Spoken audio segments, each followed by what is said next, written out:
Right. I think we're good. So I forgot that Twitch enforces 6,000 bit rate. I'm also hearing my audio coming out of something that I don't want it to come out of. I don't know what. Uh-oh, hang on. This is not good.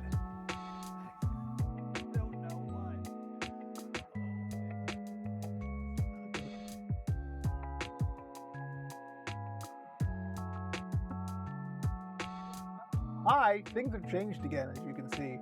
We'll get to that in a second, as soon as I can make things not. Okay. First of all, tell me if you can hear me.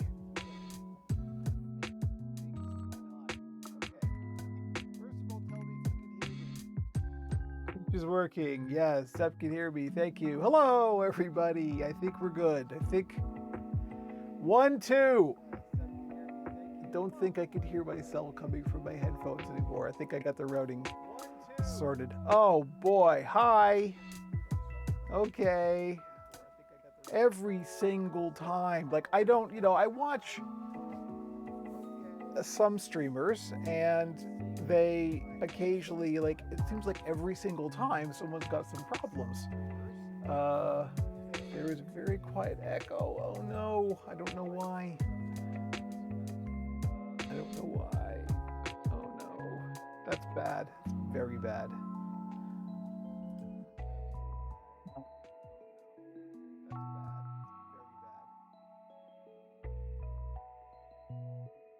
Oh, yep. I got it on YouTube. See, this is why I don't bother. I just monitor there. I've closed everything except for Restream, and that way we should be good now. Boy. Amateur.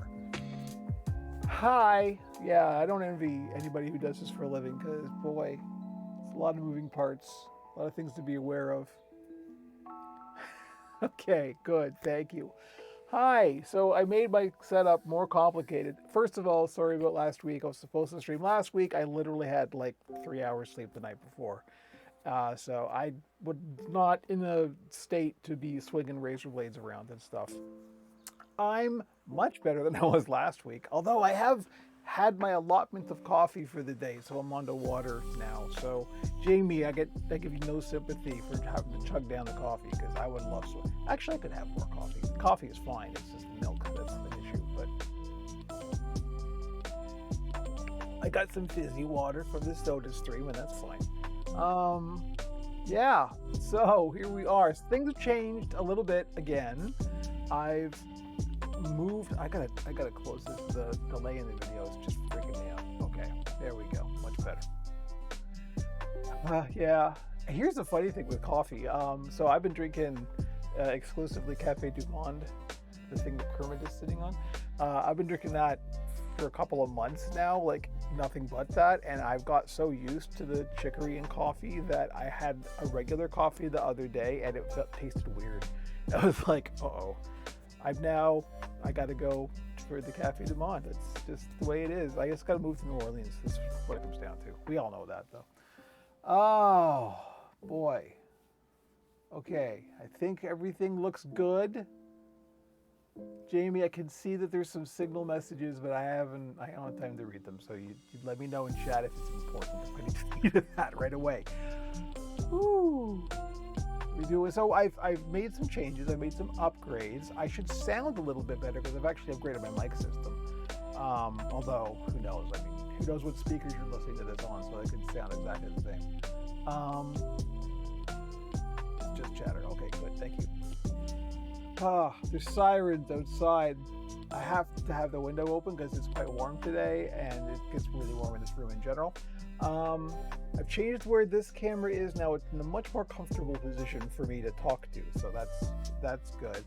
I've changed the angles of all of the cameras because I installed new monitor, so I've got 232 inches now, which is great. Music is okay. Music, that's easy. We can do something about that right now. Here we go.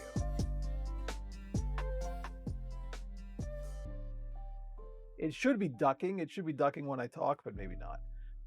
Heath, hello. Hi, good morning. Woo. Everyone's here already. That's great. We're gonna jump in a second. I just gotta get my sea legs back. So I'm gonna stream again next week, just so we're back on the right cadence of days. Um, if that seems to be working well. Voice is quiet, music is loud. That's weird. That's not what my meters show. Yeah, let's try that. Got that's up full. Hello, Rainer McFarlane. Nice to see you. Are you on the bus again? Are you on the Scottish bus? Because that's cool if you are. Who's the new yellow fellow by? Oh, that's the Ogre. For the longest time, I talked about prototyping this Ogre character because I wanted to, have a bigger variety of things, and I just kept putting it off and putting it off and putting it off, and then I did a Twitter poll last week for I don't know what I should do. I need to restock the shop because I'm almost sold out, but I also really want to prototype this new thing, and Twitter voted the prototype the Ogre. So that's the first Ogre. I'll get it down in a second and we'll have a closer look. Partially here doing work. Yeah, so I don't know. I mean, we can hang on. I can do something about this. This is fine. This is what we should do this because this is, let me pump this up to 10 decibels. How's that? That should be better. And make sure. Yeah, okay. Yeah, we can go even further. I've got a compressor, so it shouldn't go too high. Let's go one more. Just to see, because it's important that you hear me. That's the thing. It's not like the poor Nextlander guys the other day. They were doing something. They didn't have a mixer, so it went bad. Let's try that. That should be good. The important thing is that when I talk quietly, that you can hear me as well. That seems to be a little too quiet. I'll fiddle with the levels later. I did all this morning, and then of course it's I had to reboot, and everything forgets everything else. Yeah. So the Ogre's hand on Kermit. Yeah, let's get the Ogre down before we jump in.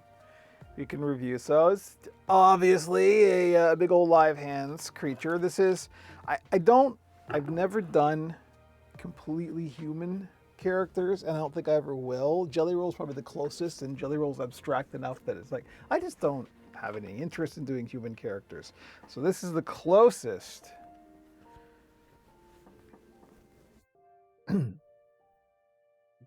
Hello. I kind of realized this is a real good base to build off of if I wanted to do a Dr. Teeth. Which I'm not going to do, but I like the nails are pretty good. Yes, it's very Seeger inspired. Alice Lagoon is definitely one of the design inspirations here with the forearms and the hairy forearms and the fleece biceps. Yes. Hello, Ogre. Yeah, so that's pretty good. So this is going up for sale in the shop today. That's in fact after the stream, I'm doing the product photos and it's going up. But yeah, really light. I did a good job with the weight. This thing weighs nothing. It's quite yeah, the monobrow. Well, I keep wanting to try new things, and it's a design thing that I haven't done before. I haven't done these kind of no eyeballs at all. Actually, maybe I have. You know what, I have, but I've done a big mop of hair. I haven't done just the eyebrows, and I like that a lot. It's the Swedish Chef has this, right? Yeah, it is very, very Alice Lagoon. I love me some 1930s design. So here we go. Should we pet Kermit again? There we are. So there we go. Thank you, Goblin Wolfheart. I love your username. All right. So what are we gonna do today? Let's get into this. Here's a new thing. Check this out. Watch this. How professional are we getting here? Hey. This stream. Here's our agenda. The intro, of course. What we're doing right now, we're gonna do the patterning He my little green friend. Yes. Ogre, love you. So we're going to do the body for the pattern that we've been designing from scratch. And then, we'll do some viewer questions, and then, I don't know, there may be some time at the end, who knows. The body shouldn't take theoretically too long, but we'll get to that in a second. So there we go. Look at that. Look at these transitions. I've been working. That's part of the fun for me, is just like setting this stuff up. If I wasn't building puppets and I was still working in media, that's what I would want to do. I'd want to be a producer. I want to do what Frankie does, theoretically, right? I want to set studios up. That's the fun part for me. Somebody asked last time, when I buy foam, how much foam at a time do I buy? There's your answer. I got a new shipment of foam in. I don't even remember how much this is, but it's this much. So here's a big old roll of foam. I use a tensor bandage to keep it rolled up, just because it'll be real messy if I don't. And this is good because I can adjust the tension and stuff. So, so there we go. I can look up how much it is, but it's a lot. Yeah, the recessed mouth is real good. I like it a lot. How much foam would a foam truck chuck if a foam truck could chuck foam? I should stop reading chat out loud, because that was hard. I was coming real close to messing that up, but I did it. Okay, we should get to it. So here we go. Switching over to top-down camera. Because I had to change the position of the overhead camera, it's not facing completely down anymore. It's not directly overhead. It's actually on an angle looking down. New Twitch follower, Elbow Jones 86. Hello, thank you, welcome. So I've actually had to put like a 3D transform filter on this particular view, and I'm correcting for the position of the camera. It's kind of cool. Here, I want to show. Maybe I can do this without completely messing up the entire stream. There we go. So this, boom, that's what it looks like just coming out of the camera.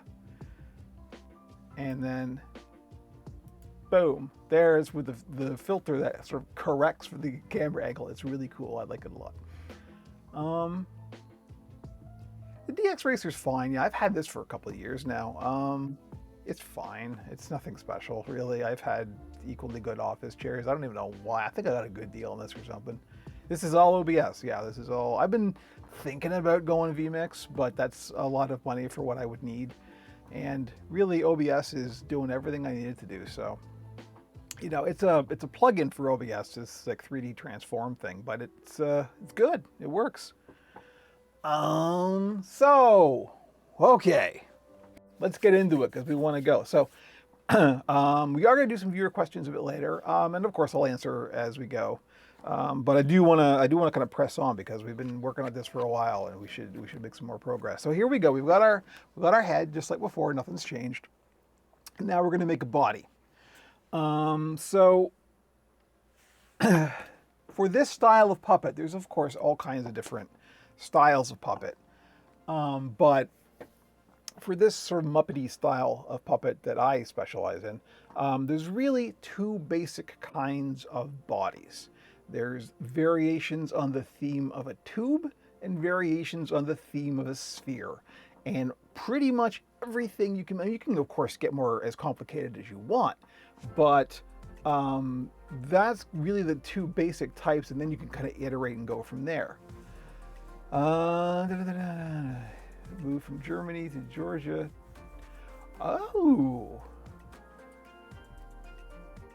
Oh, very nice, Goblin Wolf Heart. Excellent.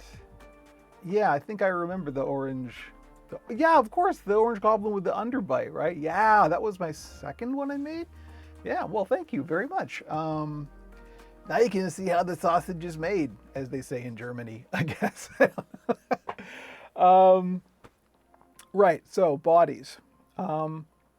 Variations on the theme of a sphere. For example, Kermit is a good example of that. I mean, Kermit's really just kind of an elongated sphere with the top and bottom chopped off. The way that you make either a sphere or a tube are different depending on what you're going to do.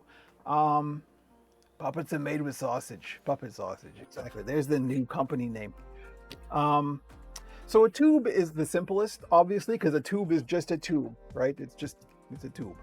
You can do a tube in one piece. A sphere or an elongated sphere like Kermit is quite a bit different. As a matter of fact, here I'm going to actually show one of my patterns on stream, but I'm doing this intentionally because it's a Kermit. So I developed this myself, and we showed this before, but it's worth looking at again. And I don't remember where my Kermit patterns are.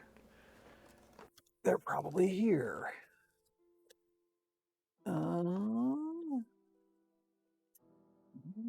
There we go.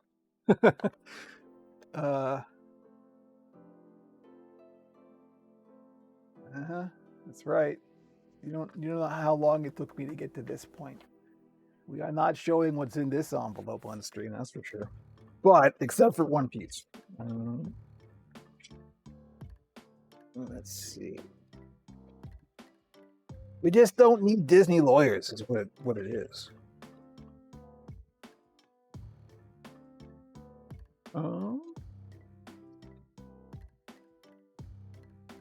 There we go. Enjoy. That's the pattern for Kermit's body. And all that is 8. Well, okay, let me rephrase that. That's the pattern for my Kermit's body. Other people will have different approaches to it, but that's mine. And that makes this. This is 8 of these glued together. Real simple. But if you wanted to do a sphere, I mean, basically the only difference between this and a sphere is that a sphere is just even on both sides. So you see how this starts narrow and then bulges? A sphere is just the same all the way around, and then you just complete these lines, you turn it into kind of a flower petal shape. The more iterations you do, the smoother your curve is going to be. 8 is about right for this. If you want an even smoother curve, then you just do more iterations of a narrower width. That's all. Kermit and the cactus have a lot in well, sure, they're both green, for example, which, as we all know, ain't easy being. Anyway, let me just put this back. Sorry, I'm off camera there. I just don't need clutter. Who wants clutter? So anyway, if you're going to do a sphere or a spherical style of body, this is the kind of pattern you would do. And then for the fabric, you would drape. I always drape this kind of thing. You can do fabric patterns for this, but they always end up with like weird corners and stuff, and I don't really like them too much. Unless you do 8 panels and then you've got 16 seams to blend. So, the puppet choir in the background, yes. So that's a little more than we really need to get into for this. We're trying to keep this real simple. So we're going to do a slightly modified tube. And I realized going into this that I haven't actually done this myself yet, like from scratch. I've done more complicated things in this from scratch, but I haven't actually done this specific design that I have planned from scratch. So this may go horribly wrong. If it does, that is still instructive, right? That's still just, it's learning the working through process is much more important than just like having a pattern. So that's what we're gonna do. We're gonna try and make, excuse me. We are gonna try and make basically a tube that goes straight up and then tapers in slightly at the top. That's it. Horribly wrong. There won't be fire yet, but we will get to fire at some point, Zap. Don't worry. Everything's fine. So basically like the top of a soda tin, right? Like it goes straight and then we have this little taper at the top. And other than that, that's it. It's going to be flat at the bottom, little taper at the top, and just a tube for the rest of the way. That's it. That's all we're going to do. But there's, right ways and wrong ways to do that. So we're going to try and do the right way. So I think the first thing we should determine is how tall we want this. We can actually have a reason to switch to this camera for a change.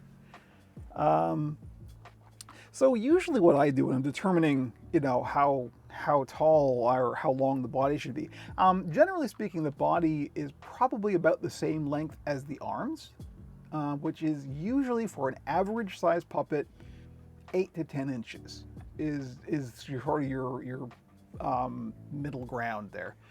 This is a little small, so we may not want quite that long. So usually I'll just sort of hold it off of the surface of the table and sort of figure out, okay, what looks right, and then we'll just measure it. So that's about 10 inches.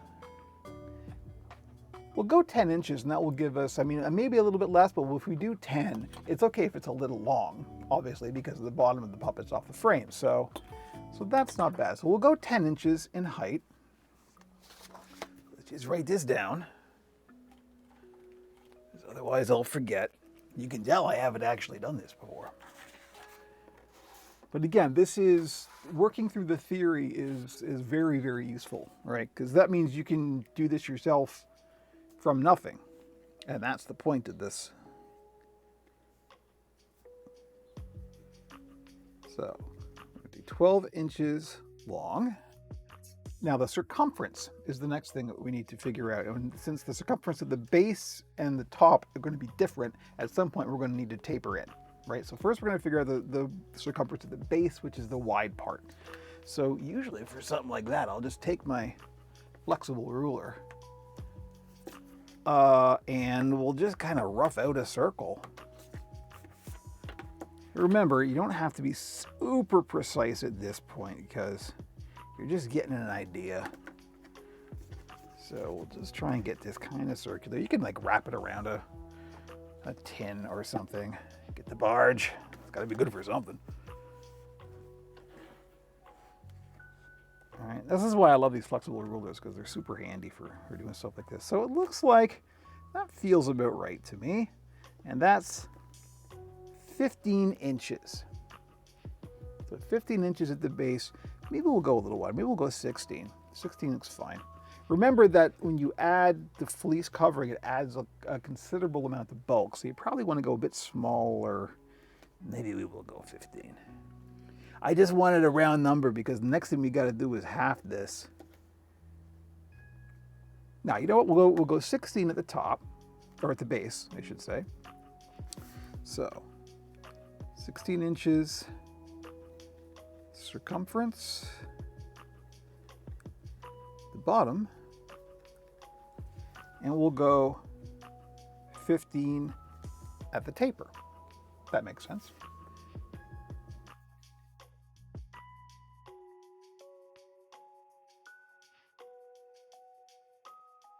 So that means it's going to go up, and then it's going to go bevel in an inch, and then be flat. So we just have to pattern that out. That's not real hard. So since we're going to do it as a mirrored pattern, then the nice thing about a tube style is you also can usually make it in one piece. So this is just an 8.5 by 11 cardstock, nothing special. Let's get our center lines to start with, because that's always important. Always want your center lines.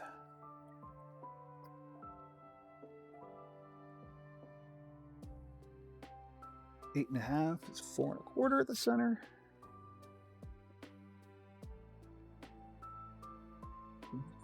Being in Canada and doing all this stuff, because most sort of patterning and dressmaking and that kind of stuff is still all in imperial measurements.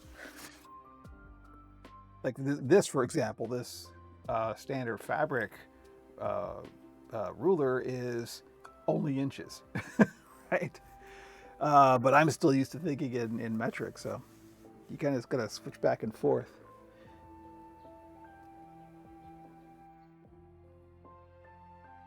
Five and a half is our midpoint. So we're just drawing a center line, so we have something to kind of work off of.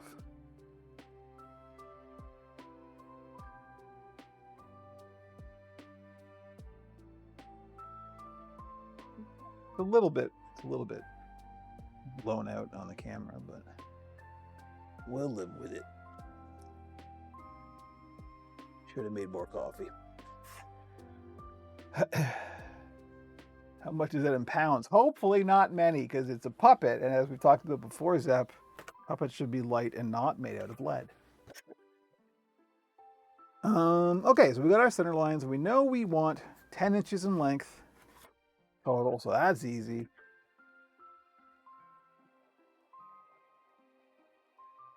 "10 inches high," which again might be a little bit long, but a little bit long is better than too short. Although we can always extend it. So, and it's the other thing that these dressmaking rulers are great for is because you get such a, it's a square, right? So it's easy to make accurate right angles. And also because they're transparent and you can see the line through them and everything. These are fantastic. Get yourself one of these. Get yourself a couple of these. I probably should use more. I'm sure they come in metric as well. This is just the first thing that showed up on Amazon. So, all right. So we know we're going.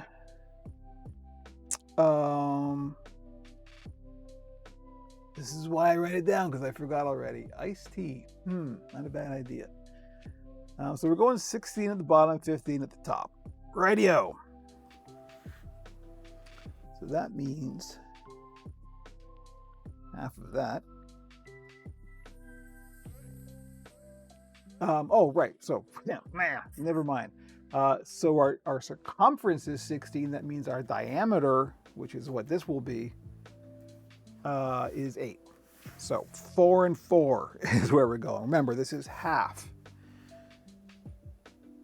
So we're doing 4 and 4.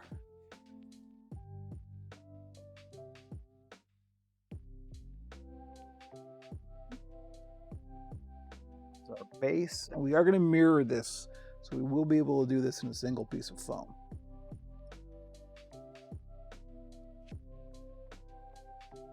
Always remember, diameter, circumference, radius, area, they're all different.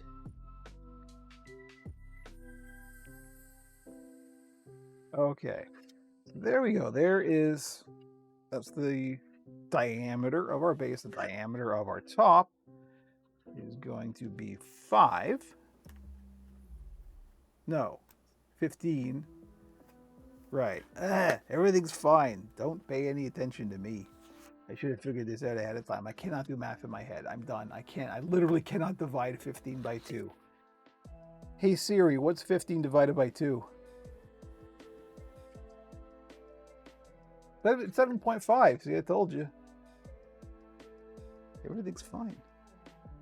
So, hey Siri, what's 7.5 divided by 2? 3.75. This is embarrassing. I've never been able to do math in my head since I was a very small child. So 3.75, according to Siri, is what the top is going to be from the center. Siri can't be wrong.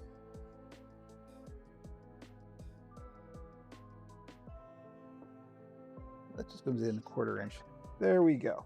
So now we want to decide how far down we want the taper to start. And I think math and I tend to agree to disagree. Yeah, well, I like conceptual math. I like algebra and stuff like that. It's just like, I cannot memorize a times table for the life of me, that kind of thing. It just doesn't happen. So I say, let's go 1/2 inch down. That seems to be a nice, just slim little taper at the very top. So let's go 1/2 inch. Right there is where we want our taper. Make sure we get this all lined up.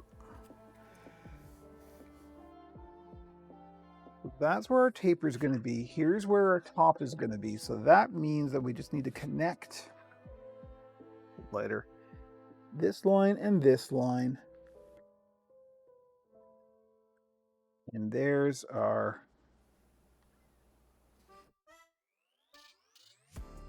taper. All right? So, does that make sense? I think maybe we want more of a taper.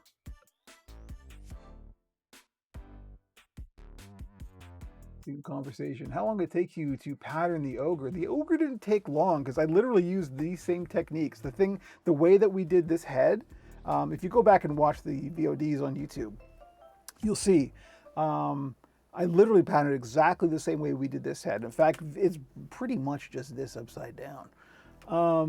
Although I did pattern it from scratch, I will say that. But it really didn't take long. Like the whole thing, because I had some mouth plates cut and everything already, it took 2-3 days. And that's from zero. That's from absolute scratch. So that went well. So I'm questioning,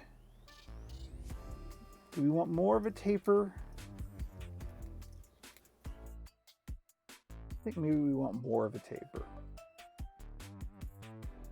Because at the top, we're going 15. And again, this is the kind of choices you can make as you go. So, you know what? It's fine. So the only thing we have to do now, since what we're going to do is mirror this pattern, right? That means these are going to form darts at the top. And that's what we want. The problem is, right now, we've only got 2 darts and we need 4 total. So we want to put a dart in the middle here as well. Otherwise, you're going to have kind of pointy out, sticky out bits. And we don't want that. We want at least 4 darts. Even more would be better. The more darts we put in here, the smoother the curve is going to be. But we'll go with 4 for now. But this is where more math happens. Because what we got to do is go, okay, the total of our dart is coming in a 1/4 inch, right? So it's 1/4 inch here, 1/4 inch here. If we were to put another 1/4 inch dart right here, then this would be too, when we close them all up, it would be too small. So what we got to do is basically half this and then add that to the middle. And then we'll have 4 darts. In theory, we'll have 4 darts of the correct width. We're getting real small now with our measures, but maybe it'll be okay. This is why we're experimenting. So if we go half that,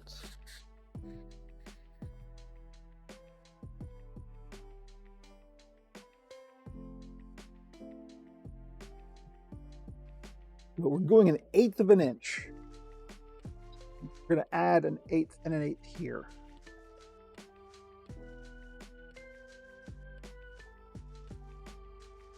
Doesn't look like much, but in theory it should all add up to that taper that we want.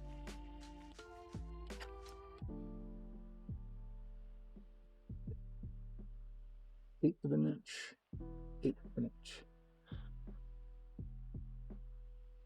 There we go. In theory, this should work. Now all we got to do is cut it out and put it together and see what happens. I would imagine there has to be at least some math in transportation. There's a set of darts.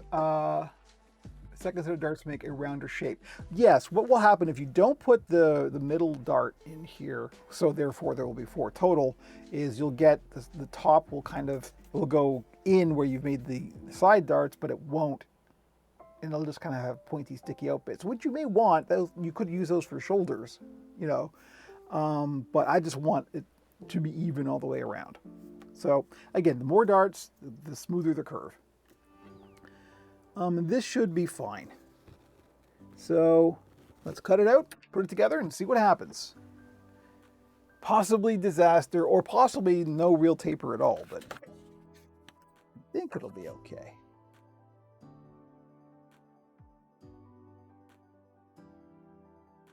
Let's see.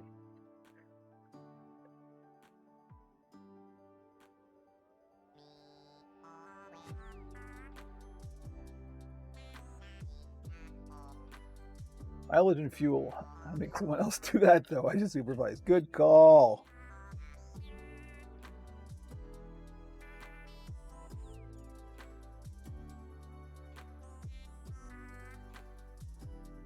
This is why you always do this kind of thing with inexpensive foam, because this could just go completely wrong and then you're gonna have to iterate and do it again. So never use the good stuff. Use reticulated foam for this.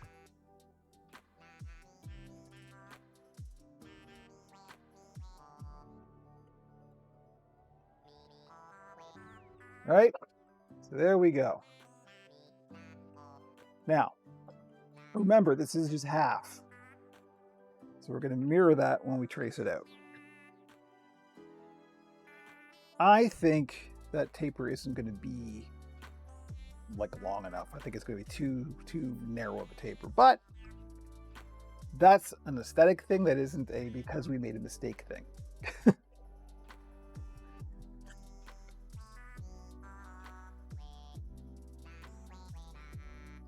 Correct, Demon Dreamer. The bigger the dart, the flatter and wider the thing would be. So yes, if I wanted to make this head flatter, flatter on top, but wider, sort of more like Ernie, for example, then the dart that goes in the top here, I just make longer and wider and bigger. And that's the kind of thing you can just kind of get a feel for. You can just again, use some cheap foam and just do it. Just put it together, just freehand draw it, put it together, see what it's like, and eventually you'll just kind of develop a sense for what that'll look like when it's all together. So now that I've said only use the cheap foam, I don't think I have a piece of the cheap foam that I haven't. Oh, maybe this will work. Maybe. Let's see, I think this will be okay. I have another huge roll of upholstery foam, but I haven't unwrapped it yet, and that would be a real pain to do on stream. Let's see, I think we'll be okay.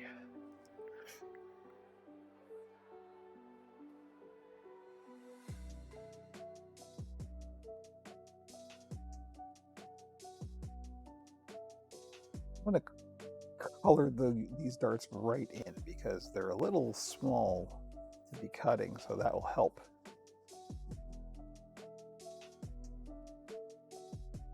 May actually snip those with scissors. So the nice thing about this style of body is all we do is mirror pattern, and then we can all cut it out as a single piece, which is handy. Again, I don't want the taper to be too much, so maybe this will be okay.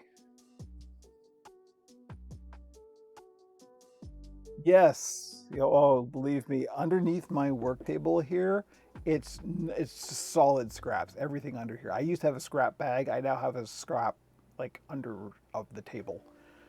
It's just nothing but extra bits, and I will eventually use them all. Once or twice every other month or so, I'll go through it all, and anything that's just too small to really be of use, I'll throw out. I try not to waste.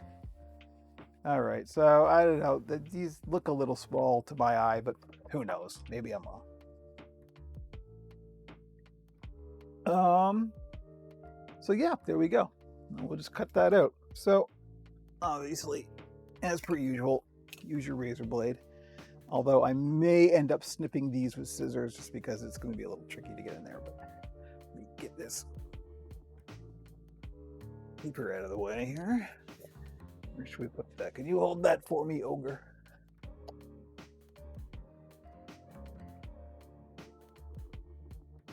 The hacksaw, yes, definitely. Truthfully, a bandsaw is the single best thing, but ain't got room for that.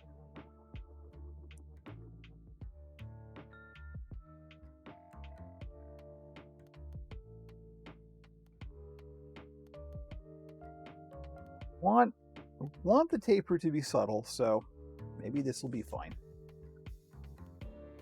Yeah, thanks. But that's part of how this style of patterning works, is you try it, and if you don't like it, you do something different. But this will at least give us a starting point, right? But I may be unwrapping that foam after all.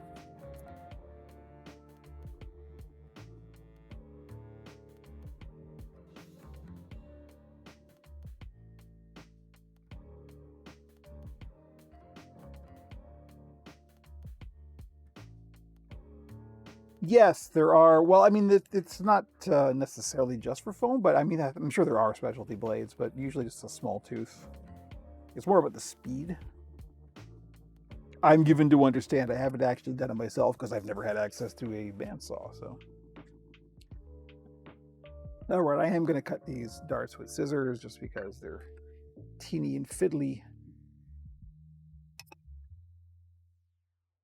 Gives me a little bit more control. Get the special foam cutting shears that don't do anything except cut foam.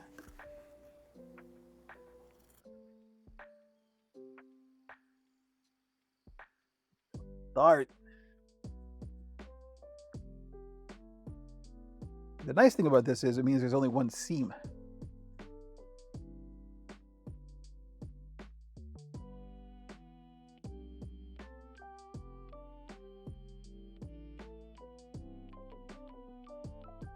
Yes, I have used a turkey carver. The turkey carvers don't work super well on upholstery foam, I find. It really depends on how rubbery the foam is. Sometimes it's too rubbery and it will kind of push back.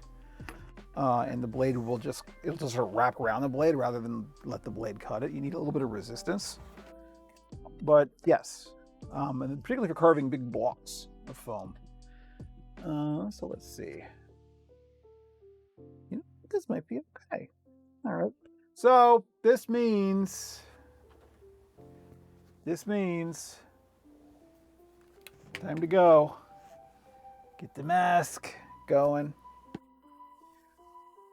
Always fun. Everybody loves the mask.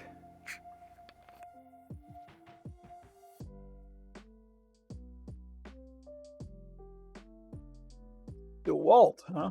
So what I have a Dremel. It's called a Moto saw.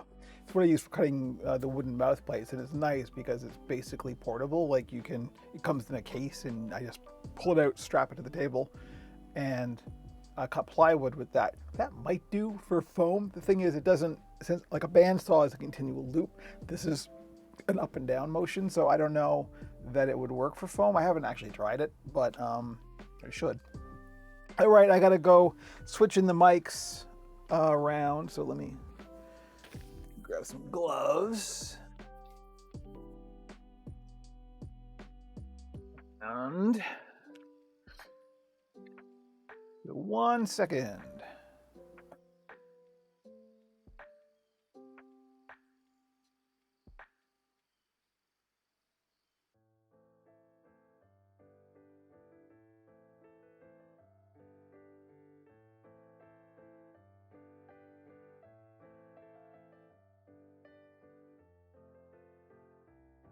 One, two, 1, 2. Let me know if it sounds weird. I haven't turned off my original mic, but I thought that might actually help. Let me know if you can hear me. Looks like you should be able to. Thank you, Jamie. All right, good. Let me turn the fan on. That's important. Okay, good. Awesome. I really need whatever it is that Darth Vader has in his mask. Also, it would sound cool.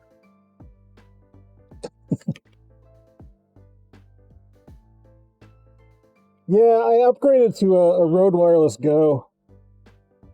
Those of you in the audience who know your AV stuff.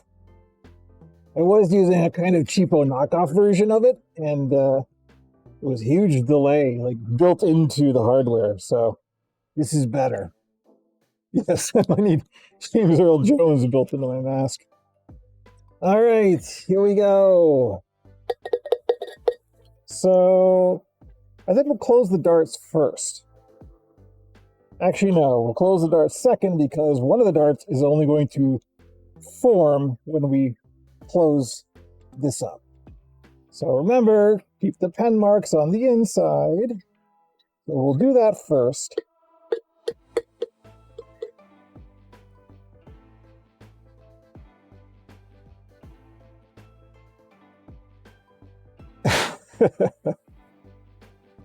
I want to sound like Dave Prowse.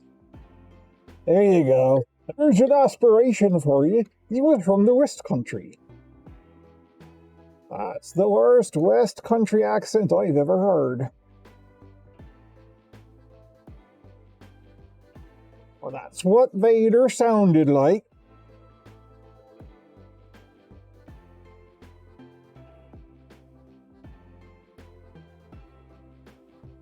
Yeah, Barge is pretty gloppy.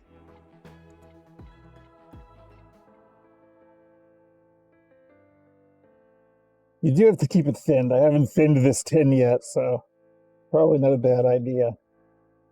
Also, it's creeping towards this finished head. Let's not touch the finished head with the wet glue.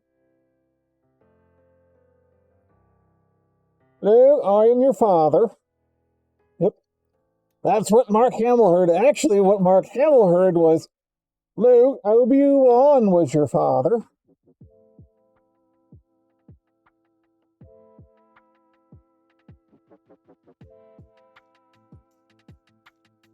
We don't talk about that.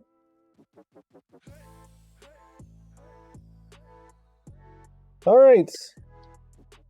There is special barge thinner. For example, barge thinner.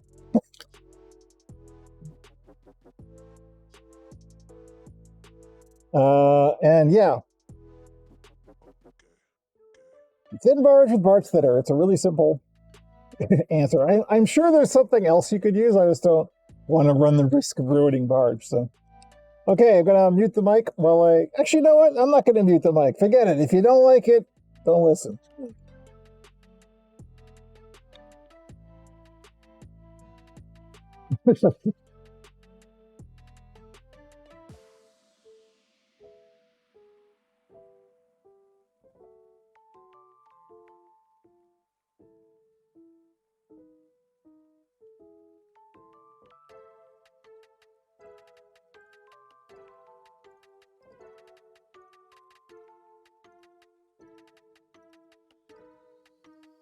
Yeah, Demon Dreamer, kind of. It's very viscous because it has to hold together really well, right? But yes, it is. That's because it is cobbler's glue.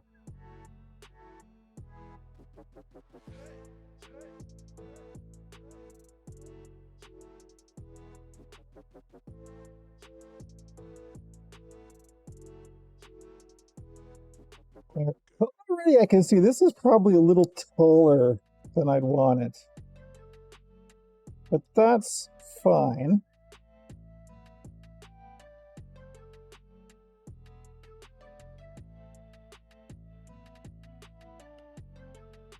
Here's our basic tube.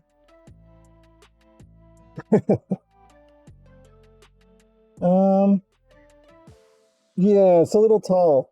Now, the good part about doing a pattern this way is when we look at the foam and we decide that it's to this or to that, we could just cut the foam, alter the foam, and then alter the pattern to match that. All we want to do is really just take off a couple of inches from the height, so that's easy. So remember that. Well, let's do the darts. See what happens.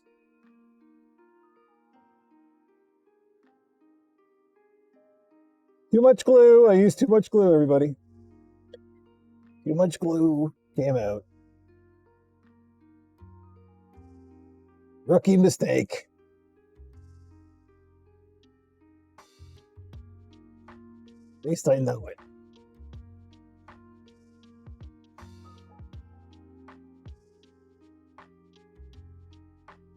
All right, there we go.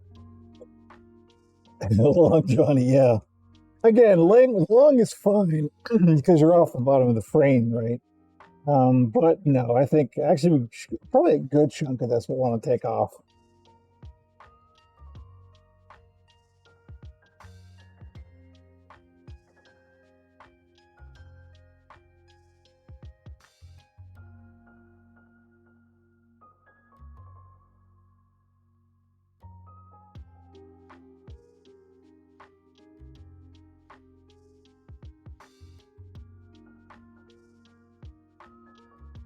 So Demon Dreamer, no, I don't generally. I just use a pipette, and I'll just put a few of these in and then stir up the barge. I don't do any special process. Okay, closing the darts.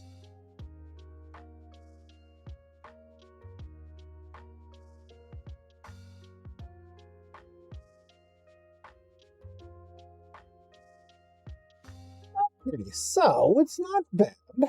It's not. It's pretty much as I expected. It's not quite as much of a taper as I'd like. I think I want more. But that's fine. Again, the hand goes through. That's always test that. But yeah, we can make this top bit thinner. So you know what? Let's do that. We're going to let this sit, and I think we'll alter this foam rather than cutting a new piece of foam because we're taking away. So if we're taking away, that means that we can still use this and just alter it to the new pattern. I think that's what we'll do next. So give me a second and let me get this stuff off. One sec.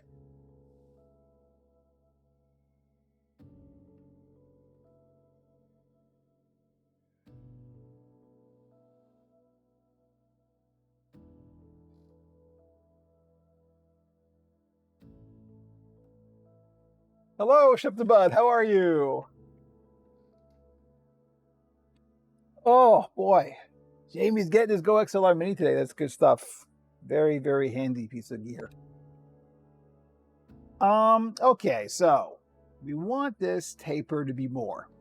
So I think what we'll do, thankfully, again, that's all about taking stuff away. So we're just going to make the darts bigger. I think we'll probably go with the original darts.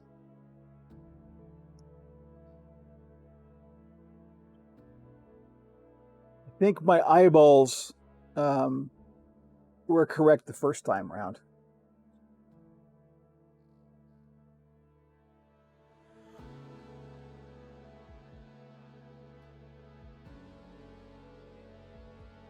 Let's just make these darts bigger, and you know what? We're going to go further down as well.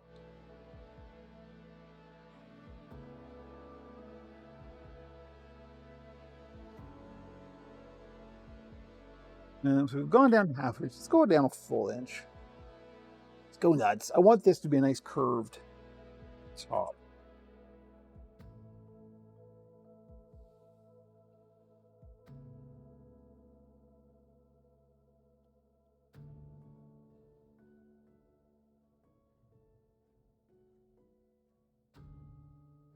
So again, this is how this style of patterning works. You just do a thing, iterate on it until you're happy with the result. We'll get there.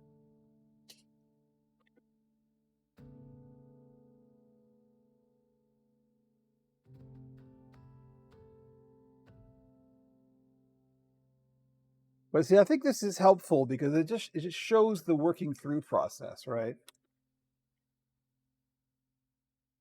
This is how I end up with like 99% of my patterns. Even if I start with something I've commercially bought, like a project puppet pattern, I always do this. I always go through and change it in some way and make it different. I don't really want my puppets to be the kind of thing where you can look at it and go, oh, that's a project puppet pattern. There we go. The other thing we wanted was we're going to take some length off of this. We're going to take a couple of inches off of this.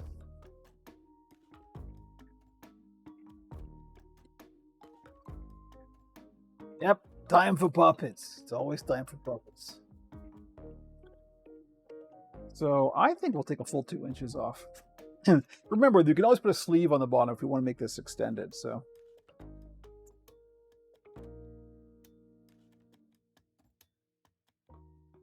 2 inches off the bottom.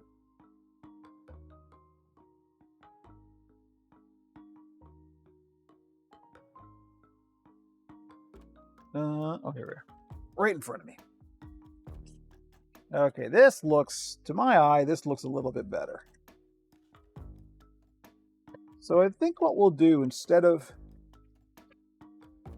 cutting new foam, I mean, it would be useful to cut new foam to sort of put these side by side and demonstrate the difference, but I just don't want to be wasteful, right? So we're going to alter this foam to this. So really, you can do that without even taking it apart. Sometimes what you do is you get the foam to the point that you want it, and then you cut it apart and make it flat again, and then make a new pattern from that. That's prototyping. That's like foam prototyping. But the changes are so minor that I think we could probably get away with just doing it on the foam and putting it together and seeing it that way. So we know we want to come up 2 inches on the bottom. That's the easy one. Let's do that first. See, flatten this out. Maybe we can. Now, unfortunately, this means we will have pen marks on the outside. I know Swazzle had detachable heads in the videos. Is there a reason you prefer attached heads? So, you usually do detachable heads on a professional build that I know is going to be used in like TV or something. That's when you really want to do the detachable heads with the neck sleeves and stuff like that. I do attached heads just because mine are kind of more commercial focused, like this is for collectors and stuff like that. If I'm doing a puppet for a pro that has like ordered one, I will always do the neck sleeve detachable head thing. Frankie and the Oracle are made like that.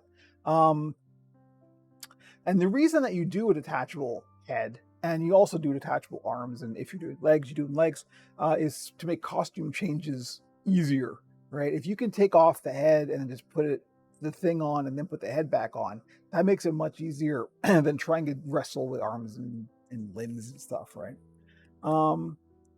Doing a neck sleeve is nice because it also makes getting in and out of the puppet smoother.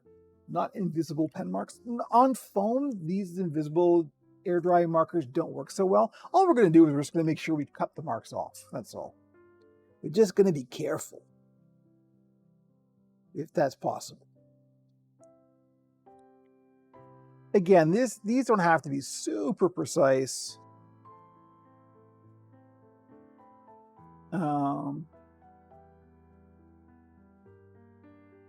Because we are going to convert with fleece. So don't worry too much about this. Yeah, yes, you could go with a light colored Sharpie as well. I want to do this so you can see it on the stream, but yeah, you can always do a light colored Sharpie. You are correct. If you don't have the air dry vanishing ink markers, that's also what you do with fleece to mark your fleece up. There we go. Super easy. We'll just cut that up right now. I am going to use scissors. Like a heathen. Just because I want to get through this. Probably going to be a bit rough, but that's okay. We'll cover that up. And there we go. That's a much nicer height. Oh, aqua.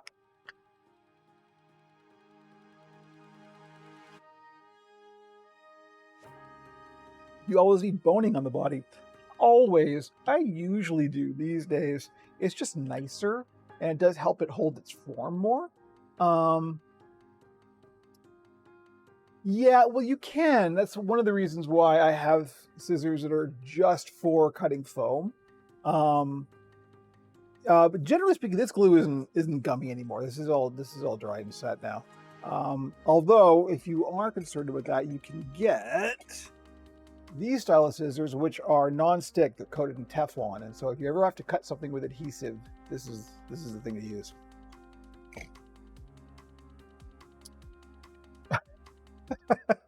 Don't worry, these are junk scissors. These are nothing. These, the ones in the sheath, are my nice scissors for fabric. Don't worry, I'm covered. I know what I'm doing. So all we're gonna do, I'm tempted to just eyeball this, but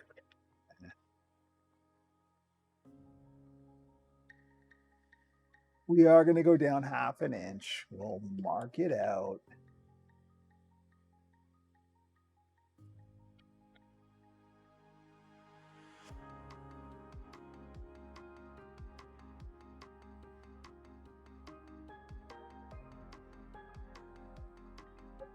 Half an inch down, and that's where our new taper line is going to be. Don't call the puppet police on me, please. I swear I'm all paid up. So we're going to measure out another.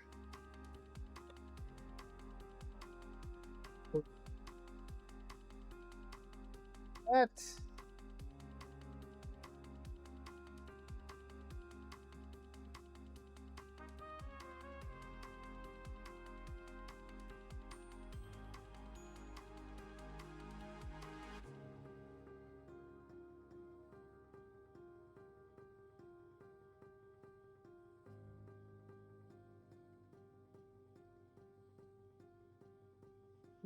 This isn't super precise, but it'll get us there. And then we just cut them out. And then we stick them together.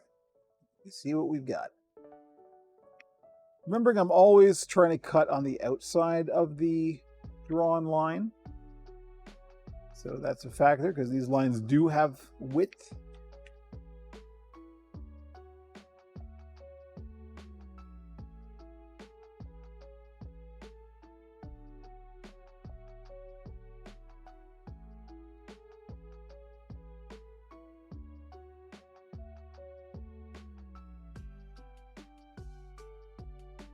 Ready? We just gotta glue these darts together and see what we got. I think this one will be good. So once again,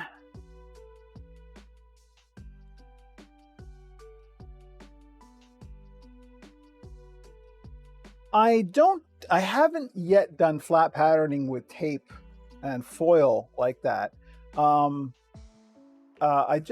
Because what you have to do is you have to make something like either a clay maquette or something out of foam, and then lay the tape over it, and then you have to scale it up and stuff. And that's a great way of doing it. And that's the way that most professionals do it. I haven't done it yet just because I don't have any clay, and it would be like a whole big thing for me to get some just to do that. Whereas since my designs are so simple, I don't generally need to do that. I can usually just start with a simple shape and then do this kind of thing and iterate on it. I haven't needed to do that yet, although it would absolutely be a good thing to do. The tricky part with flat patterning with tape that way is knowing where to put the darts. Now, always a dart goes on a curve. That's the basic rule of thumb. But I'm pretty good with that, but it takes a lot of practice to get there. But yes, it's a very good thing to do. Again, I haven't needed to, and I try to do only what I need to do and not more than what I need to do. And I like this style of patterning. I like just freehanding something and then trying it. It generally speaking, the things I make tend to look unique, even when they're simple, and I like that. So, okay. But good question. These gloves actually do have an inside and outside, I have noticed. They go on a lot easier one way than the other, so that's why I always make sure they're going on the right way. Yes, the barge containment protocol. 1 second, I'm going to switch the mics over. Once again. Heath, good question, and I'm not sure. Actually, you know what? That's a question that Reindeer McFarlane also had, so we'll answer that in a second. But it's a very, very good question. Let me just do this, and then I'll answer it while I'm closing up the darts. Give me 1 sec.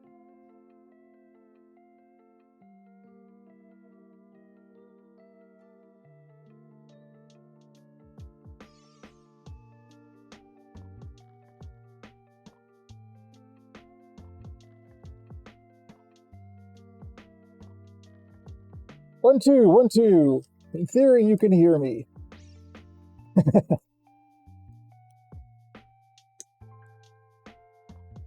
Okay, here we go. We're doing the darts, and then we'll break for Q&A, because it's a very good question and worth addressing time.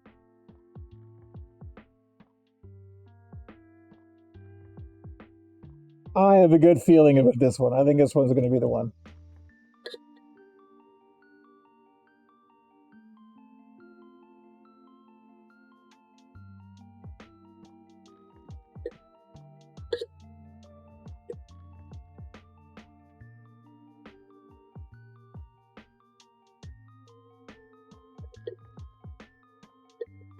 How would you add spots or stripes to a draped body pattern? Drape it, pin it, and then it depends on how you're doing them. If you're doing like an applique where you're doing more fabric in a different color, you can paper pattern. You can use paper towel and lay the paper towel and draw and pin it, and then cut out patterns from that. Kind of like how I showed doing the hair. I think it was last stream. It really depends on how you're doing the spots or stripes. A lot of times people will, instead of doing an applique, like doing a second color of fabric, they'll just use a marker and draw it on. So those are the two ways. Does that make sense? Let me know if you need more information than that. But that's it. You can either paper towel or tape pattern, or just draw it on. All right. Blower time.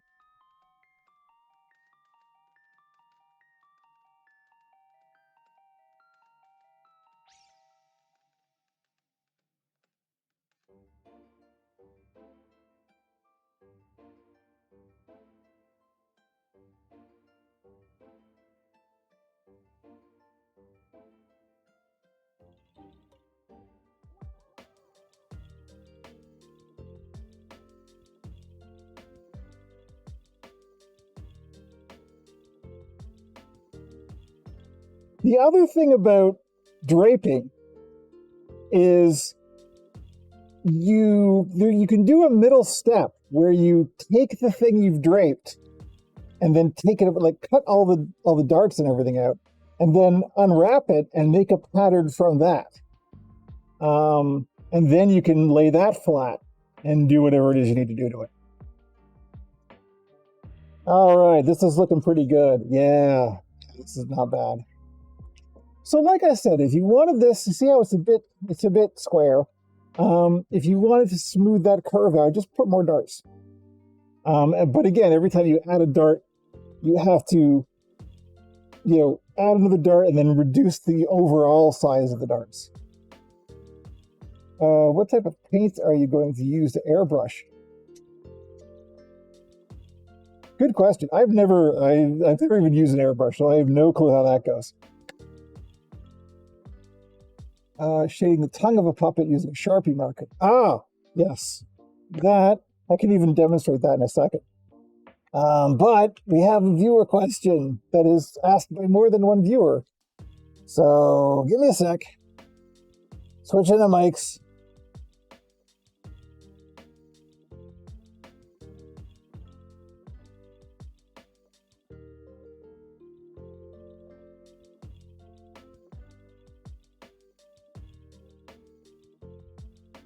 Yeah, airbrushes are fantastic and neat, and I have no idea how to use them. However, shading with Sharpies is very useful and done a lot. I know, for example, one Phil Fletcher, one of the best puppet builders in the planet, does a lot of shading with markers. And what you do is you draw a little bit with the marker, and then you use alcohol and like a cotton bud and smooth it and shade it that way, and it works fantastically. And that's how I do, for example, when I've got my carved foam tongues, like what's in the Ogre here. A little tough to see on camera, but back at the little divot in the tongue here, there's some darker color in that fades as it goes out. That's exactly how I did it. I just colored it in with a marker and then took a cotton bud with some rubbing alcohol and then just shaded it. And it's fantastic. I wonder if acrylic wouldn't crack though. There are fabric paints that would probably work a lot better. I know that BJ Geyer talks about using spray paints. There are certain colors or certain types of spray paint that work better on fabric than others. But I, off the top of my head, can't remember what they are because I've never used them. Do you ever do live streams or join people's live streams with your own characters? I haven't yet, but it's been talked about. Unfortunately, I have a touch of arthritis, so I can't puppeteer for long periods of time, as in more than 10 minutes, and it starts to get really too painful. So unfortunately, I really can't do long streams with, Frankie the Oracle or anything like that, but I would love to. If we could figure out a way to do it, absolutely. Thinned it shouldn't crack. Well, try it. That's the thing, right? If you've got some spare fabric, go for it. I wouldn't know how to advise on that because I've never done it. Let's hang on. We're going to do a question. So let me get the question things ready. Because this is part of a question that Reindeer McFarlane also asked. So let me sort myself out here. We're gonna do it. We're gonna do it right. You know what I'm saying?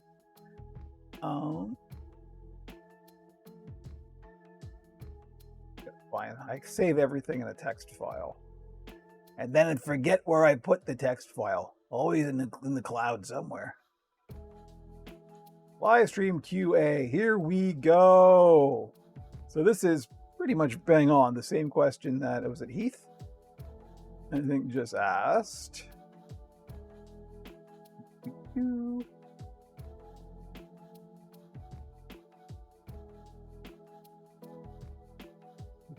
It's gonna work.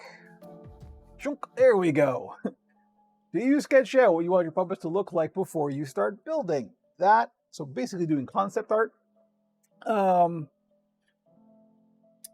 I haven't actually been bugged by Danny from Perception Studio. That will be fantastic. It's Rafi and Larry IRL and that whole crew, Myth House, and that whole gang of Twitch streamers. We talked about it before. We're going to do like a D&D thing or something. But again, I just can't puppeteer for that length of time, unfortunately.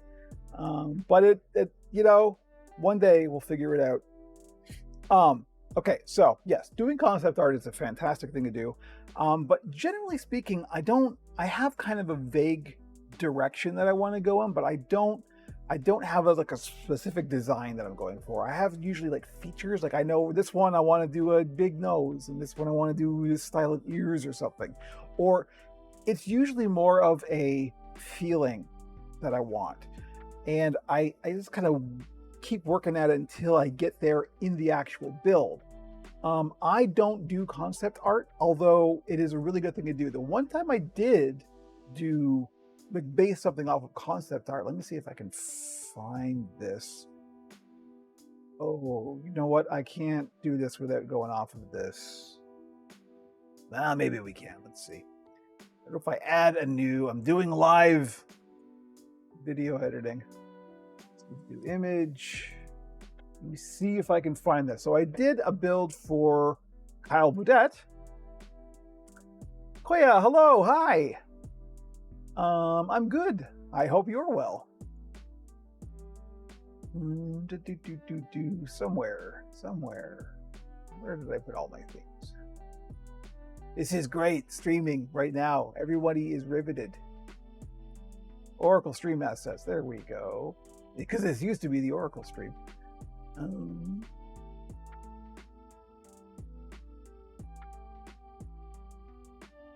Animatronic banana. So yeah, there's a couple. Business is a puppet streamer who does a kind of rig like that, where it's a remote.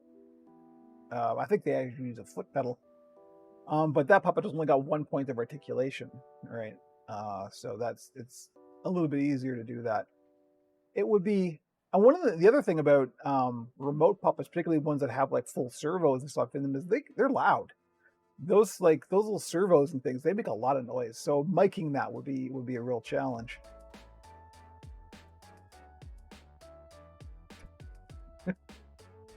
Oh, I can't find the picture I'm looking for. Of course not. Of course I can't. Why would I be able to find a thing? I did a build for Kyle Bodette, as previously mentioned, fantastic artist, who drew a bunch of monsters, and I used one of Kyle's monsters as the inspiration for the puppet that I built for him. And I can't find the picture. Of course. I gotta sort myself. I don't think the picture's in here. I don't think I've added that picture to the gallery. Kevin, what are you doing? Anyway, yes, I have used concept art once and it was really great. So what I would like to do more is have somebody else do concept art and then me build off of that. That would be fantastic, because I already kind of know what I want in my head. But if I see somebody else's design and then interpret that, that's just more fun for me. But yeah, so I don't generally sketch out what I want. Sometimes I might, like, it's more like a feature or something. So I know that I'm going to build a goblin and I want the goblin to look dopey or manic or, something like that. It's a personality that I have in mind more than a specific design. And then I'll design as I'm building to that personality, if that makes any sense. Stick puppet like the BJ muffin. No, well, you know what? That would work. This style of rod puppet would work probably a little better. It would be a little bit easier to get something like this. Well, I'm Arthur the Muffin. Because like I said, you could even green screen this. But that's why this is here. So I was green screening it. I love this thing. Oh, this is a sacred relic. This was made by BJ Geyer. This is the one puppet I own that wasn't made by me. Yes, BJ is the best. But yeah, I mean, again, you could mount this on something and then just use, this isn't much effort. It's doing a full performance and stuff. That is too much for me at my age and particular health issues. That's too much.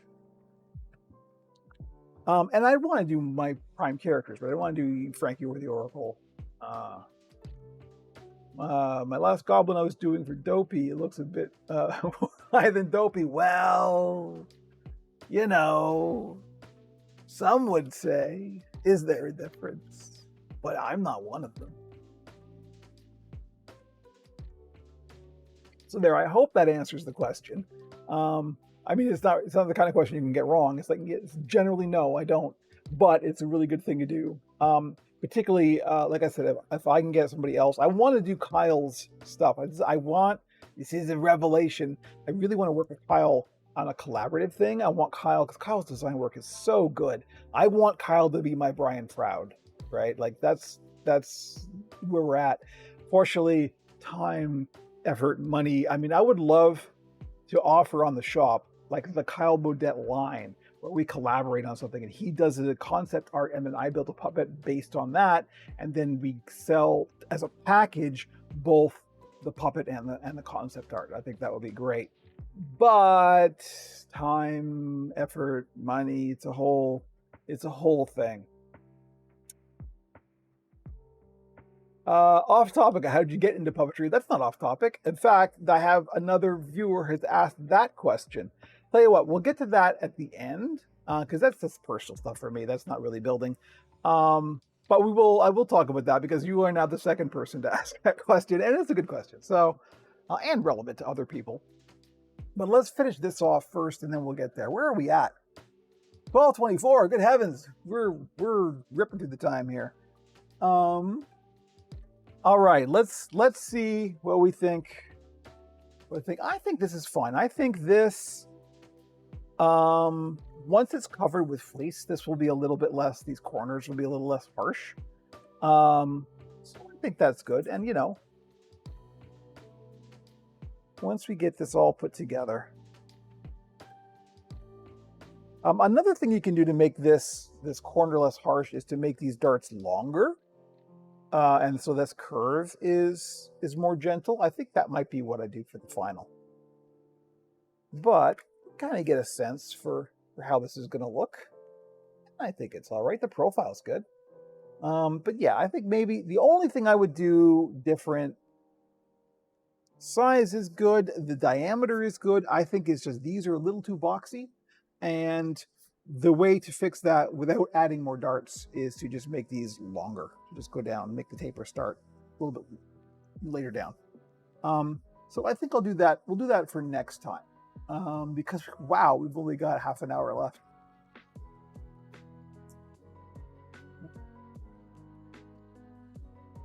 Is a twisting eyebrow mech much different than the one that just raises the eyebrow? So I'm not sure what you mean, but if you mean twisting as in like going, like laying flat on the skull and then they go up and down, kind of like, what's his name, Johnny Fiamma.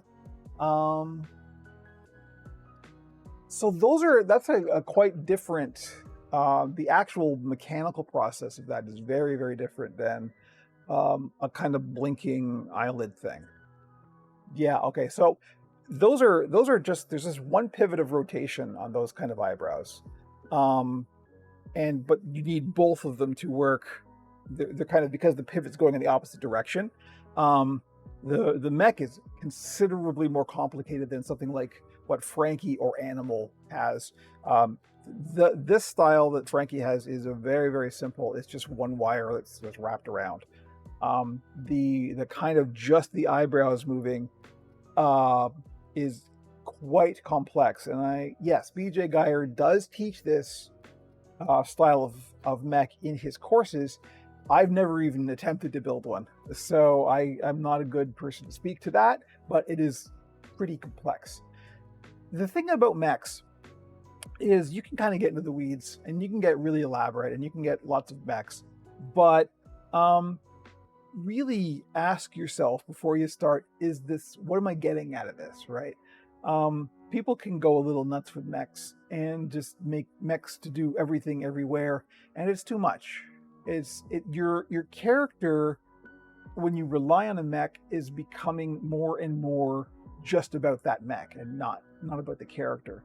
And I've said this lots of times before, but a great puppeteer can make the character live even when there are no mechs. So be judicious with your mechs in general. And it's like, is making an eyebrow arch, it's very, very complex. And again, the way that things will always break, right? So the more complex, the more chances you have for something to break. Is it worth it? Now, sometimes it is worth it. And sometimes that is what you want for the character. So absolutely go nuts. But stop for a minute before you just go, like, mechs aren't always good, right? Think about it. Think about the character. The character always comes first. And if this is going to serve the character, then absolutely do it. And if it's just a thing you're doing because you want to make an extra thing, think about that. Because the more complex you make it, the more things can go wrong. So that's why I'm always in favor of just going as simple as possible, even design-wise going as simple as possible. That's why I like this early, like the Donna Celine Muppet era. Everything is just so basic and so primary and so simple, and yet has so much personality that's where the emphasis is, right? There's nothing to distract from that. It is just the character. So yeah, I wish I had a better answer, but that is a very complicated mech because you have to make sure that they're in sync, right? That since the pivots are independent, they have to be synced up. Or if you're just doing just one, well, that's a little bit easier. And it's always about like something that's a peg that's mounted on a bracket, and then it has a spring return, and then you have some mechanism for pulling it. It's usually fishing wire that goes down to a trigger that you pull, and then the spring brings it back. You get into a lot. Even a simple mech is fairly complex. So I'm not saying don't get into mechs, but I'm just saying be judicious with it. This Frankie style, just animal blink type iMech is the most complicated that I do, and that I've ever done. I am considering getting into some ear wiggles, There's a fairly simple mech that you can do for that. That I might do, and I may even iterate on the Oracle and do that with the Oracle. But again, I don't want to overuse it, right? So, mech pilots. There we go. Well, good one, Zep. Some puppeteers could be called mech pilots. But really, really complex puppets like, stuff for the Dark Crystal or a different style of puppet. They're nothing but mechs. They're all mechs. Even the mouth movement is mech. So, that there has its place for sure. But in this style, this sort of Muppety style, mechs are fine. Go light on them. Go easy on them. That's my advice for that. And any more complex than just the simple, we are going to do the standard blink mech, like what Frankie has at some point on this stream. It's really not difficult. But anything more than that, I really wouldn't know. The only place I know for a fact you can go is BJ Geyer's courses. He does very good mechs that you can build. You don't need a machine shop for it, kind of thing. But that's how I would approach that. So, what else we got? Where we do? Okay, we still got half an hour. Let me see, because I know. We can do the other half of Reindeer McFarlane's two-part question here. I'm not forgetting something, right? I'm not saying we'll get to something that I didn't get to, because we answered that question. Let me remind me if I've forgotten something. But this is a good question, and we'll go through it quick now. We're going to go into more detail later, but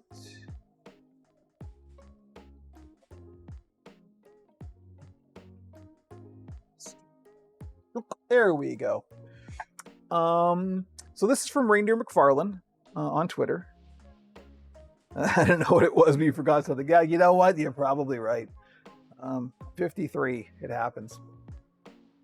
Have I ever used piano wire to make arm rods? Any arm rod making tips? Excellent question.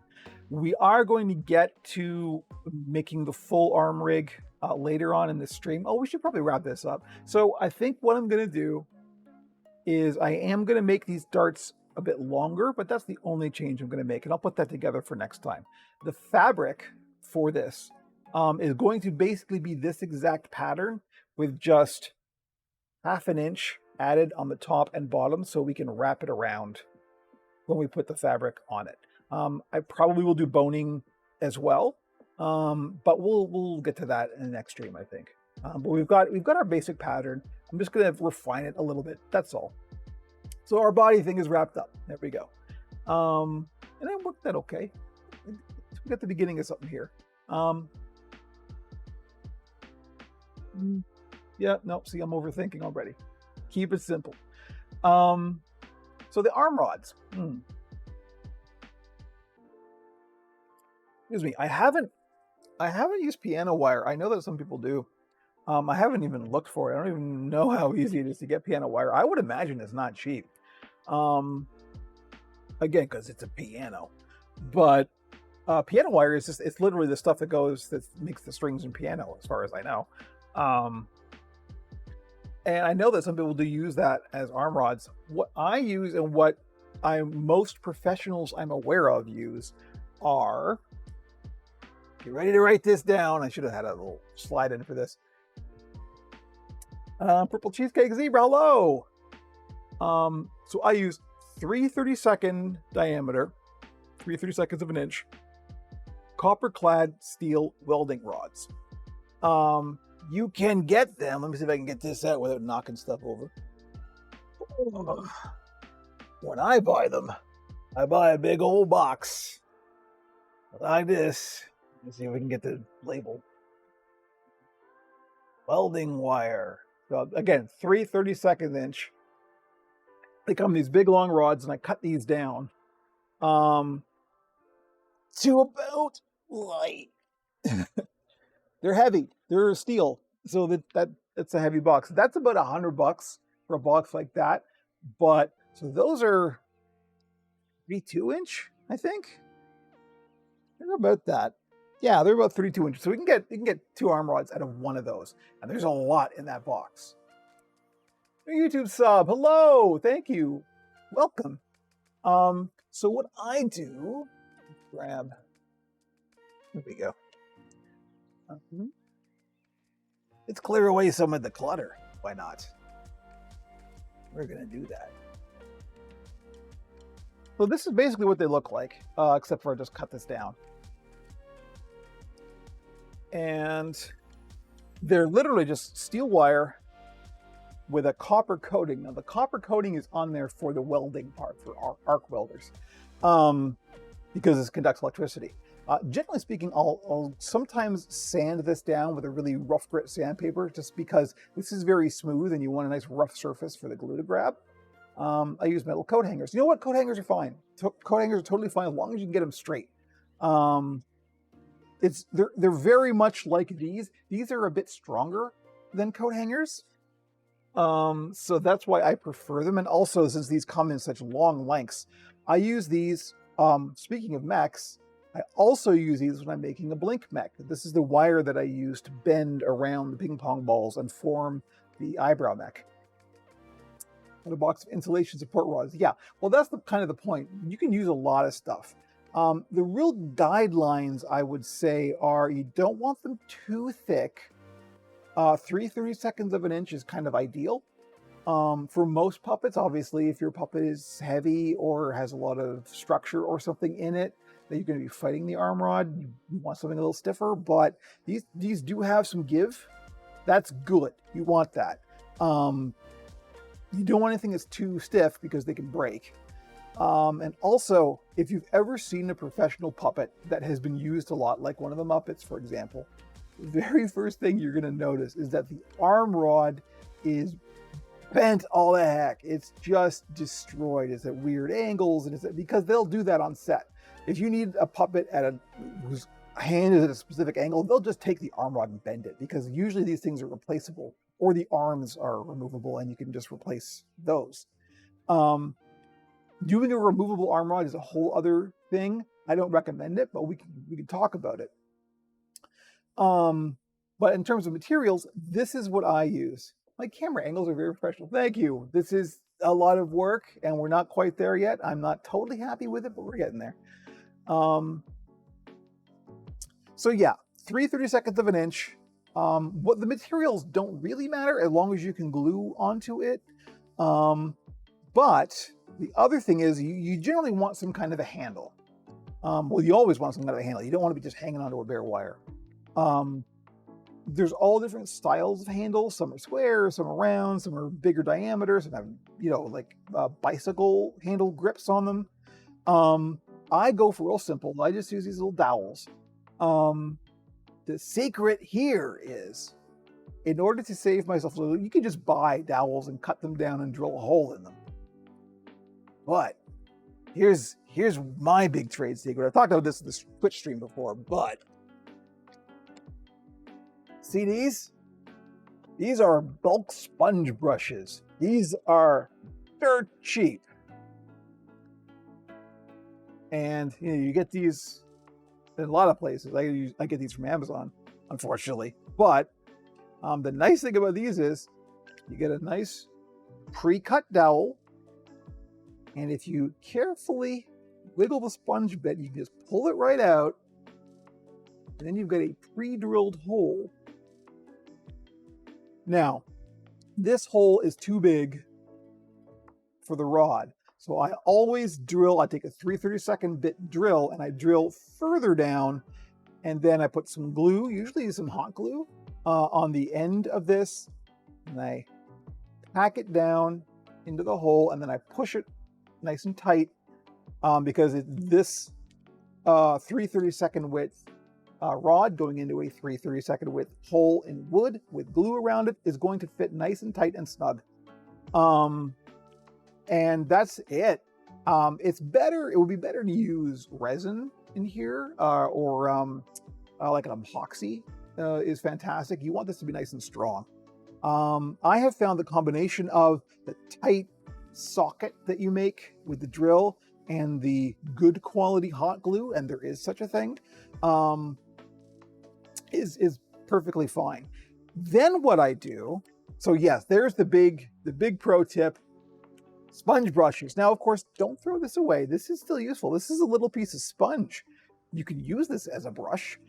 You can also, carve yourself some eye bags out of this, or there's lots of things you can do with this. This is gonna be teeth, horns, something. You can pull these off and then stuff these inside something else, like arms or something, right? So don't waste, but this is a really, really good, very economical and time-saving way of getting yourself some arm rod handles. So good pro tip right there. I'm really happy I came across that. But you've seen this on stream. If you followed my Twitch streams before, you've seen me do this. What I'll do pretty much all the time now is I will then cover this in heat shrink, in black rubber heat shrink tubing. I get it in bulk on Amazon. I'm sure like electronic supply places is where you want to look for that kind of thing. You can usually only get them in like really short lengths.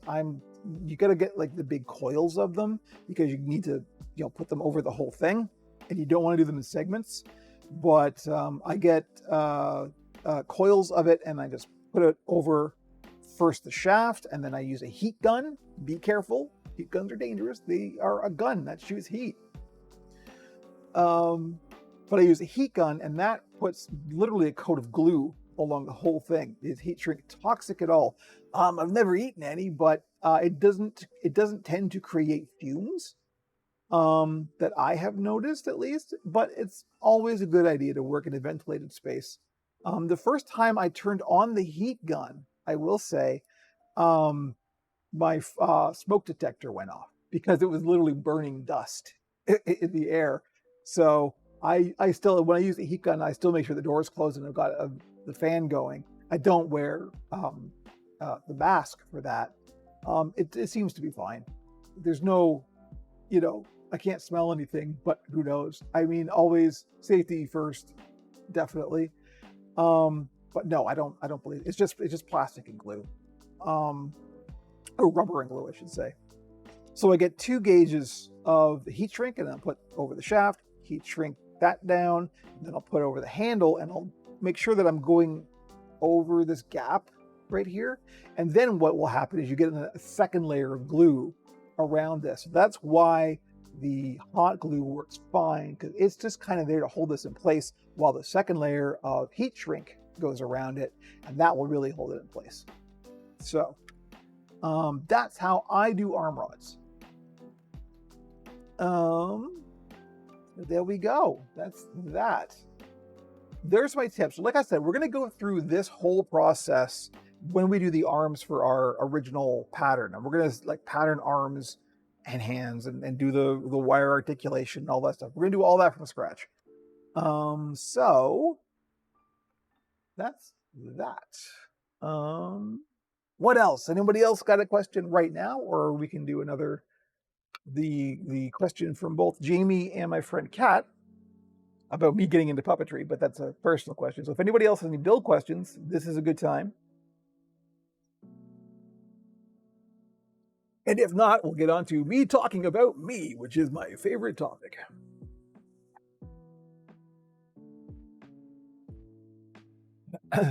Build questions? No. Well, I can't help you with philosophy, unfortunately. It's not my specialty.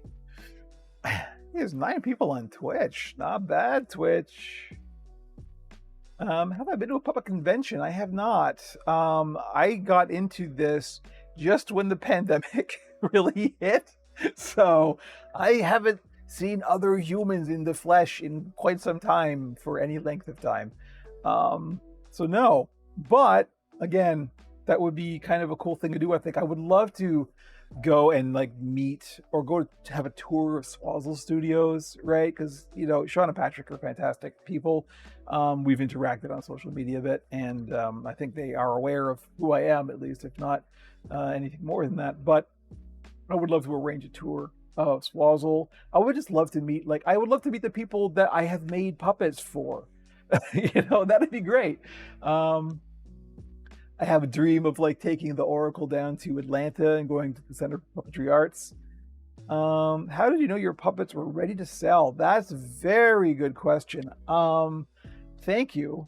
And I'm afraid the answer is I didn't really. I just I got it up to a point where it's like, well, actually, no, there was a point, and the point was, would I buy this?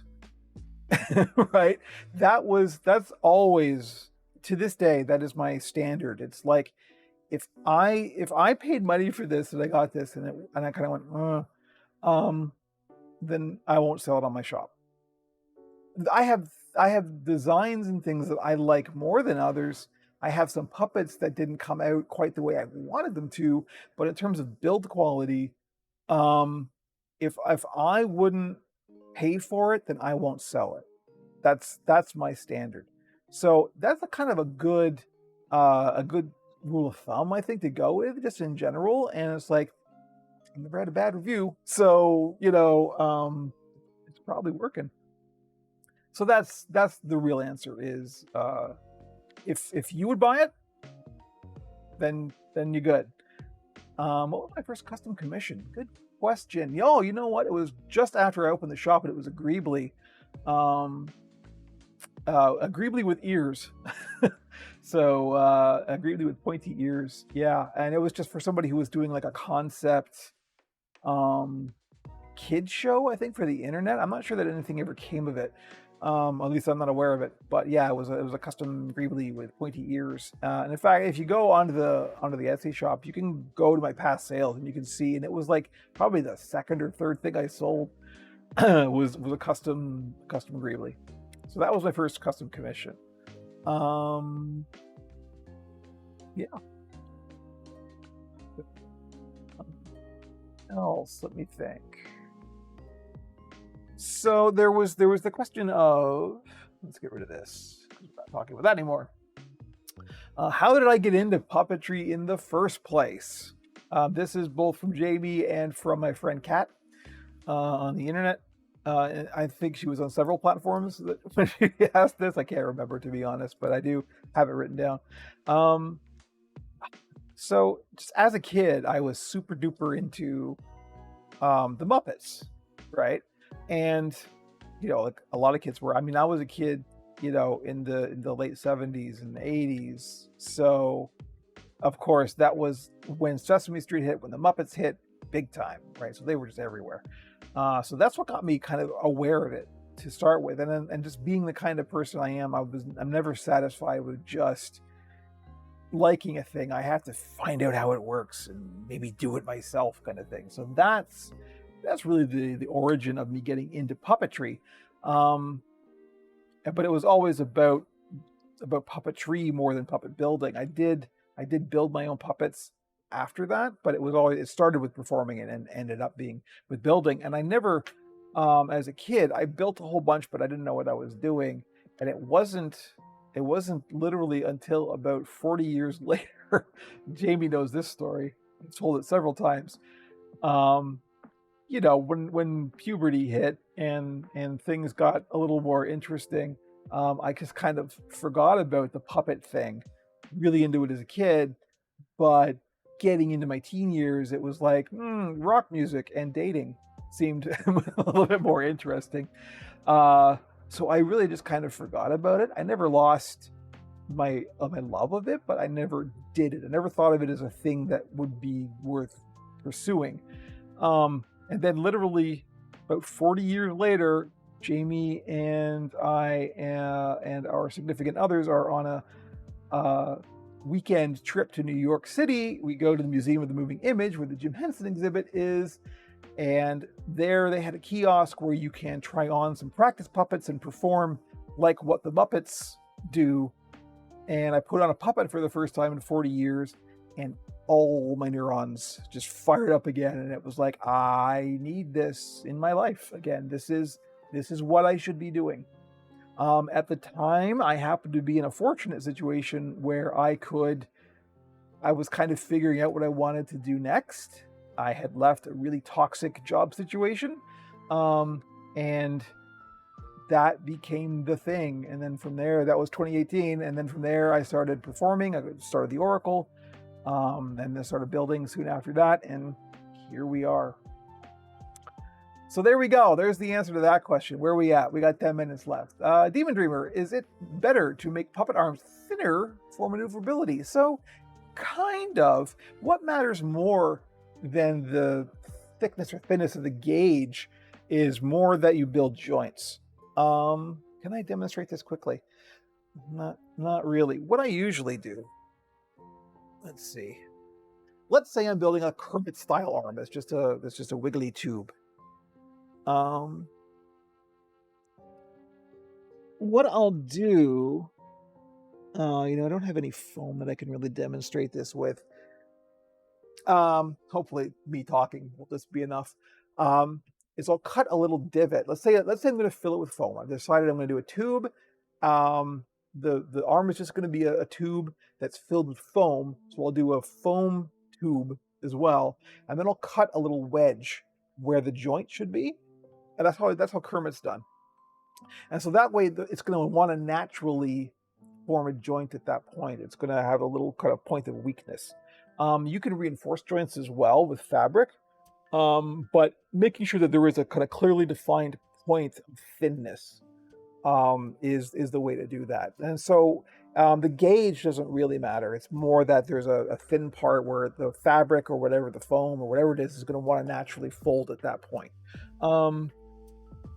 When I do most of my the greeblies or whatever, when I just stuff them with fiber fill, I'll take the fiber fill and I'll kind of make it in two big chunks, and I'll stuff one chunk down, and then I'll stuff the other chunk down, and I'll squeeze them and pinch them, and I'll make sure that there's just like a fold right where I want the joint to be.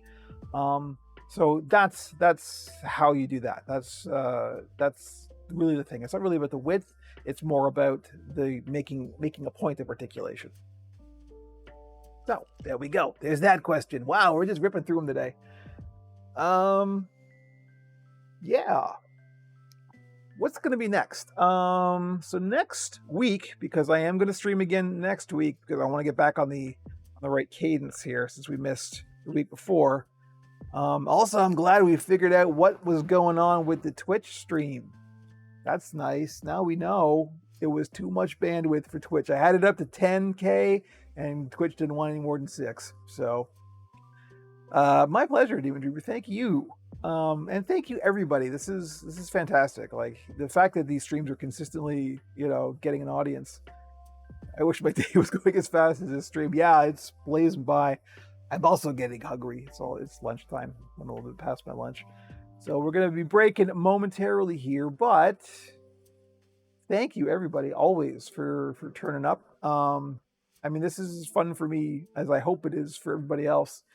So yeah, as always, you can help if you wanna send some money. That would be cool. You don't have to, by all means. The way you can help the most is just word of mouth.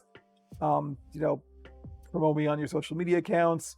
Let people know that I'm doing this. That's the way to help the most, because I want this to be as big as it possibly can be. I've put a lot of effort into this, obviously. So let's make it as big as it can be. We're shooting for Adam Grutinger's numbers. That's never gonna happen, but it will be nice. Oh, yeah, that's one of the problems is, first of all, Heath, you're welcome. And yeah, I mean, boy, I would love to perform more, but it's time and really it's the arthritis, I was thinking of putting the goblin pattern on your website. Well, the goblin pattern is available for sale on the Etsy shop. What I am thinking about doing is I might release the Greebly pattern this year on the shop, but I want to do an iteration of the body. The body is just a little too simple as it is, and I want to do a slightly fancier version of the body. If I'm going to sell a pattern, I want it to be a little bit more. Right now, the old Greebly body is just a tube that's tapered. You bought my video since the goblins popped. Yes, thank you very much. Much appreciated. But yeah, there we go. So next time, I think what I'll do is I'll do the iteration of this body pattern with just all I'm going to do is slightly longer darts And maybe I'll make the skin as well. So that means next time we'll do arms. That sounds like a good way to go. We're getting there. Eventually we're going to end up with a completely finished character. That is where we're going with this. That we design and build from absolute scratch. That's the point. So next time I think we'll design and pattern out some arms. And that will get into the arm rods in a little bit more depth. And yeah, I think we're going to call it because I'm hungry. Also, the next lander is doing a stream soon that I would like to watch. So thank you, everybody. Much appreciated. Spread the word. And next week, which the date is going to be the 25th at 11 a.m. Eastern, right here, wherever you happen to be watching it.